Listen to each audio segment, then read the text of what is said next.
کیونکہ سورج اتنا بڑا ہے کہ وہ 13 لاکھ زمینوں کو نگل سکتا ہے، اور اس کی روشنی و توانائی اتنی تیز ہے کہ پورا نظام شمسی، پورا سولار سسٹم اس پر ٹکا ہوا ہے، اور اس میں موجود تمام سیارے اسی سے توانائی حاصل کرتے ہیں، اور زمین سے 15 کروڑ کلومیٹر دور رہتے ہوئے بھی سورج پوری زمین کو روشن اور منور کیے رہتا ہے۔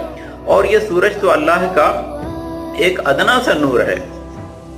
آسمان میں سورج سے بھی لاکھوں گنا بڑے ستارے موجود ہیں جن کی روشنی سورج سے بھی لاکھوں گنا تیز ہے۔ اب اگر کوئی شخص اللہ کے ان چراغوں کو، اللہ کے ان نور کو بجھانے کی کوشش کرتا ہے تو اس سے بڑا بیوقوف کون ہو سکتا ہے؟ تو اسی طرح دین اسلام اللہ کا ایک نور ہے، اس کی ایک روشنی ہے جسے بجھانا کسی بھی حال میں ممکن نہیں۔ ہاں، اگر کسی کو اسلام کی روشنی پسند نہیں تو وہ خود کو اس سے دور رکھ لے، لیکن ہر کسی کو اس روشنی سے دور رکھے یہ اس کے لیے ممکن نہیں۔